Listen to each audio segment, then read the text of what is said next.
तो दोस्तों आज हम देखेंगे कि कैसे एक लड़की दूसरे प्लेनेट पर टेलीपोर्ट हो जाती है और वहाँ उसका सामना अवतार जैसे कुछ ब्लू क्रीचर से होता है। तो चलिए शुरू करते हैं।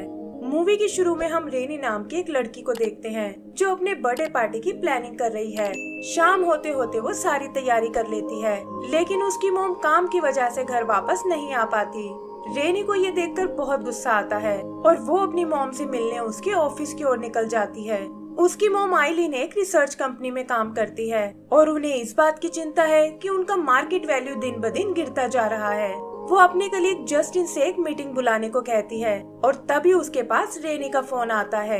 रेनी अपना बर्थडे भूलने के लिए उस पर बहुत नाराज होती है और कहती है कि आप काम की वजह से मुझे हमेशा इग्नोर करती हो। फिर वो अपनी मॉम को नीचे गेट पर आने को कहती है, लेकिन देखती है कि उसकी मॉम तो टेस्टिंग के लिए लाई मंकी में ज्यादा इंटरेस्टेड है। गुस्से में अपना फोन फेंक कर वो जंगल में चली जाती है और आइलिन जस्टिन से उसे चेक करने को बोलती है। यही हम कंपनी के बॉस कैन को देखते हैं जो किसी स्पेस पोर्टल को खोलने की कोशिश कर रहा है।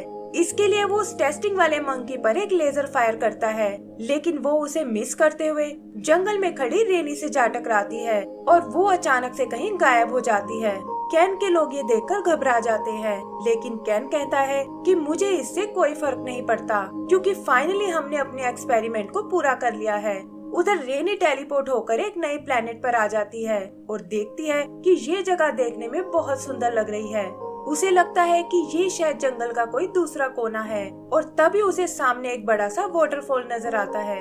वो अभी उसे देख ही रही होती है कि अचानक एक अजीब सा जानवर उसके सामने आ जाता है और ये देखकर रेनी बहुत डर जाती है। इधर जस्टिन आइलिन को बताता है कि नीचे उसे साइकिल और फोन के अलावा कोई नहीं मिला और आइलिन को लगता है कि शायद रेनी उसे परेशान कर रही है। जस्टिन उसे समझाता है कि शायद वो वापस घर चली गई है और तुम्हें उसे वहीं जाकर ढूंढना चाहिए। उधर रेनी भागते हुए उस क्रीचर से कहीं दूर निकल आती है, लेकिन यहाँ उसका सामना एक और भयानक मॉन्स्टर से होता है। तभी उस मॉन्स्टर के पैर में एक चाकू आकर लगता है और रेनी देखती है कि एक नीले रंग का लड़का उसकी मदद करने आया है जो देखने में किसी आदिवासी जैसा लग रहा है। वो लड़का उसे लेकर भागने लगता है, लेकिन वो मॉन्स्टर फिर एक बार उन्हें घेर लेता है। यहाँ रेनी अपने सामने उस पहले वाले क्रीचर को देखती है और वो लड़का उन दोनों में लड़ाई करा देता है और इसका फायदा उठाकर वो बचकर वहाँ से भाग निकलते हैं। फिर वो लड़का रेनी को बेहोश कर देता है और आँख खुलने पर वो देखती है कि वहाँ वो लड़का और एक आदमी उसे खाने की बात कर रहे हैं। ये देखकर वो डर जाती है, लेकिन वो आदमी उसे यकीन दिलाता है कि हम तुम्हें कोई नुकसान नहीं पहुंचाएंगे। फिर वो लोग उसे कुछ खाने को देते हैं और यहाँ रेनी को पता चलता है कि ये आदमी असल में डॉक्टर सेडविक है और ये लड़का उसका ग्रैंडसन ब्लू है। वो उससे ब्लू के इस तरह दिखने का कारण पूछती है और ब्लू उसे बताता है कि ये तो बस एक म्यूटेशन के कारण है और मैं इन्हीं का ग्रैंडसन हूँ। आगे रेनी उनसे उन क्रीचर्स के बारे में पूछती है कि आखिर वो डायनासोर जैसे जीव यहाँ क्या कर रहे हैं। तब सेडविक उसे बताता है कि वो डायनासोर नहीं हो सकते क्योंकि इस वक्त हम अर्थ की बजाय किसी दूसरे प्लेनेट पर हैं। ये सुनकर रेनी के होश उड़ जाते हैं और सेडविक उसे बताता है कि ये एक तरह का जंगल प्लेनेट है और उसी ने यहाँ तक आने के लिए एक पोर्टल की खोज की थी ताकि वो यहाँ की लाइफ पर रिसर्च कर सके। अगला पोर्टल खुलने में अब 3 दिन का वक्त है और तब वो रेनी को वापस घर भेजने को कहता है, लेकिन रेनी वापस जाने से मना कर देती है और कहती है कि उसे वहाँ पर कोई प्यार नहीं करता। आगे हम सेडविक को अपनी लैब में देखते हैं, लेकिन पता चलता है कि वो असल में कैन के लिए काम करता है और वो लोग यहाँ के ब्लू क्रीचर्स का डीएनए पाना चाहते हैं। कैन को उसके ढीले ढाले बिहेवियर पर बहुत गुस्सा आता है और वो सेडविक से तुरंत उस पोर्टल को खोलने को कहता है ताकि वो और उसके सोल्जर्स जंगल प्लेनेट पर आ सके। लेकिन सेडविक को डर है कि ऐसा करने से नेचर का बैलेंस बिगड़ जाएगा और वो इस काम को जल्दी से करने का प्रॉमिस करता है। फिर वो उन्हें रेनी के बारे में बताता है और पूछता है कि आखिर वो अकेले यहाँ कैसे आ पहुँची। कैन ये सुनकर सोच में पड़ जाता है क्योंकि इसका मतलब वो पोर्टल को अर्थ से भी कंट्रोल कर सकते हैं और यही सोचकर वो अपने लोगों से तुरंत उस पोर्टल को दोबारा खोलने को कहता है। जहाँ एक साइंटिस्ट इस बात की खबर आइलिन को देता है जो इस वक्त रेनी को अपने घर में ढूंढ रही है। वहाँ वो उसकी बर्थडे पार्टी की तैयारियों को देखती है और उसे बहुत दुख होता है कि मैंने अपनी बेटी के बर्थडे को खराब कर दिया। तभी उसे उस साइंटिस्ट का मैसेज मिलता है जो रेनी को बचाने के लिए तुरंत उसे ऑफिस में आने को कहता है। इधर सोते हुए ब्लू की अचानक आँख खुल जाती है और वो देखता है कि रेनी बाहर अकेले बैठी हुई है। वो वहाँ उससे बात करने जाता है और रेनी उसे बताती है कि उसकी मॉम को उसकी बिल्कुल फिक्र नहीं है और वो इस प्लेनेट से कभी वापस नहीं जाना चाहती। वो ब्लू से खुद को कहीं दूर ले जाने को बोलती है ताकि सेडविक उसे वापस ना भेज पाए, लेकिन ब्लू उसे समझाता है कि ये जगह बहुत खतरनाक है और हम इस तरह यहाँ से कहीं नहीं जा सकते। रेनी पर इन बातों का कोई असर नहीं होता और वो किसी तरह ब्लू को अपने साथ चलने के लिए मना लेती है। सुबह वो लोग मैप पर किसी सेफ जगह की तलाश करते हैं और तभी सेडविक उन्हें बताता है कि वो फॉलन फॉरेस्ट में कुछ सैंपल लेने जा रहा है और आज उन्हें घर पर अकेले ही रहना होगा। रेनी को ये सुनकर एक आइडिया आता है कि क्यों ना हम सेडविक के साथ छुपकर वहाँ चले और ब्लू को भी उसकी ये बात माननी पड़ती है। इधर सेडविक इस जर्नी के लिए अपनी मशीन के पास आता है और उसे एक्टिवेट करने लगता है और उधर ब्लू और रेनी छुपकर उसमें चढ़ जाते हैं। ब्लू बताता है कि दादाजी काफी टाइम से कुछ मैजिकल प्लांट्स ढूंढ रहे हैं जिनमें इंसानों के जैसे ही बहुत नॉलेज है, लेकिन आज तक वो उन्हें कहीं नहीं मिले। रेनी को ये एक एडवेंचर की तरह लगता है और वो प्लान बनाती है कि आज हम इन्हीं प्लांट्स को ढूंढेंगे। उधर कैन जाने से पहले उस मंकी को पोर्टल में भेजता है और वो देखते हैं कि वो सही सलामत वहाँ पहुँच गया है। तब कैन उनसे अपनी मशीन तैयार करने को बोलता है और वो और उसके सोल्जर्स वहाँ पहुँच जाते हैं।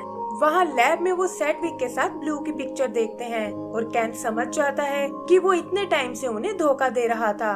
आइलिन भी किसी तरह कैन की लैब में पहुंच जाती है और वहां उसे पता चलता है कि उसकी बेटी किसी और प्लेनेट पर है। ये सुनकर वो उदास हो जाती है और तब वो साइंटिस्ट उसे बताते हैं कि अगर तुम चाहो तो हम तुम्हें भी वहां भेज सकते हैं।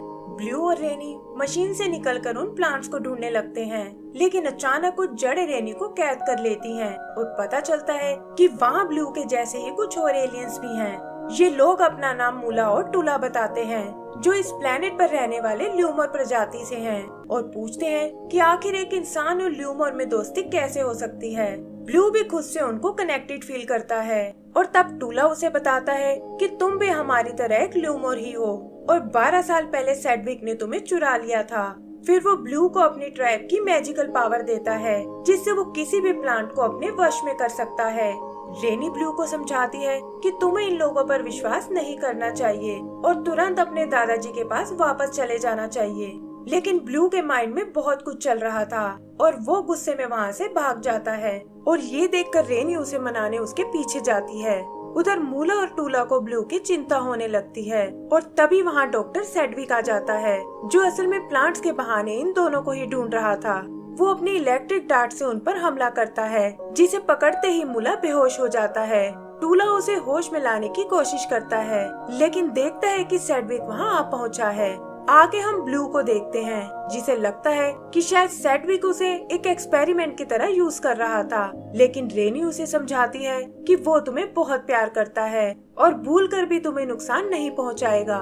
फिर वो उसे उसका फेवरेट चाकू देती है जो सेडविक ने उसे गिफ्ट दिया था और कहती है कि सच्चा प्यार मिलना बहुत मुश्किल है और तुम्हें उसकी कदर करनी चाहिए। ब्लू भी उसकी बात समझ जाता है और वो दोनों वापस घर की ओर जाने लगते हैं। रास्ते में उन्हें टूला बेहोश पड़ा हुआ मिलता है और ब्लू देखता है कि ये उसके दादाजी का ही काम है। तभी अचानक टूला को होश आ जाता है और वो रेनी पर अटैक करने की सोचता है, लेकिन ब्लू बीच में आकर उसे बचा लेता है और कहता है कि इसमें रेनी की कोई गलती नहीं है और हम लोग मिलकर तुम्हारे दोस्त को बचा सकते हैं। इधर सेडविक मूला को लेकर लैब में आता है और देखता है कि वहाँ कैन और उसके सोल्जर्स आ पहुँचे हैं। उसे उनके पोर्टल खोलने पर बहुत हैरानी होती है, लेकिन कैन उसे बताता है कि वो इसके लिए बहुत टाइम से लगा हुआ था। फिर वो सेडविक से ब्लू के बारे में पूछता है कि आखिर तुमने उसे क्यों छुपा कर रखा था और सेडविक उसे बताता है कि ये बच्चा मुझे घायल पड़ा हुआ मिला था और तब से मैं इसे अपने पोते की तरह रख रहा हूँ।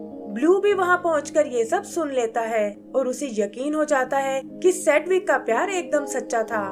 फिर वो मूला का डीएनए निकालने लगता है, लेकिन तभी टूला उन पर अटैक कर देता है और ब्लू भी अपने दादाजी की मदद करने आता है। सोल्जर्स जल्दी ही टूला पर काबू पा लेते हैं और सेडविक ब्लू को समझाता है कि वो ये सब उसे बताने ही वाला था, लेकिन उसे इसके लिए सही वक्त नहीं मिल पाया। ब्लू इन सब के लिए उसे माफ कर देता है और ये देखकर सेडविक भी रिलैक्स फील करता है।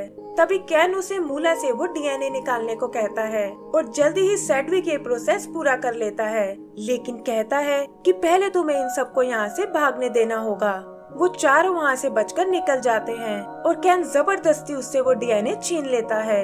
दूसरी तरफ साइंटिस्ट आइलैंड को पोर्टल में भेजने को तैयार हो जाते हैं और साथ ही उसे एक फ्रीज गन और एक डीबूस्टिंग चिप देते हैं जिसे वो कैन की मशीन को रोक सकती है। इधर कैन के लोग ब्लू और उसके दोस्तों का पीछा करते हैं, लेकिन टूला अपनी पावर से उन्हें रोक लेता है। तभी वो कैन को अपनी मशीन के साथ आते हुए देखते हैं जो उनके मॉन्स्टर प्लांट्स को नष्ट कर देता है। तब रेनी उसका ध्यान भटकाने आती है और ब्लू अपनी पावर से उसके शीशे को ब्लॉक कर देता है, जिससे मशीन एक चट्टान से टकराकर नष्ट हो जाती है। वो सब ये देखकर बहुत खुश होते हैं और ब्लू मशीन में फंसे अपने चाकू को वापस लेने जाता है, लेकिन तभी वो मशीन एक्टिव हो जाती है और इससे पहले कि वो उन्हें नुकसान पहुंचा पाए, सेडविक अपनी मशीन से उसे रोकने आ जाता है, जिसके साथ वो छोटा सा मंकी भी है। रेनी उनके साथ मशीन में बैठ जाती है और ब्लू अपने ट्राइब के साथ कोई आइडिया ढूंढने जाता है।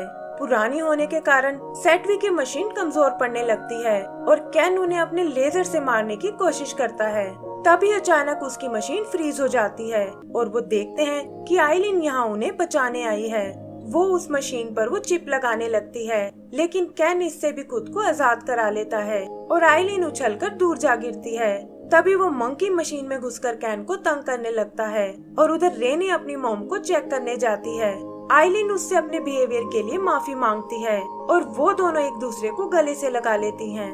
फिर रेनी वो चिप लेकर कैन की मशीन को डीएक्टिवेट करने जाती है और ल्यूमो ट्राइब मैजिक से उसे हवा में उड़ाने लगते हैं। कैन उसे अपने रोबोटिक हैंड से मसलने की कोशिश करता है, लेकिन वो अचानक से जाम हो जाता है और रेनी देखती है कि ये सब ब्लू के चाकू की वजह से हुआ है।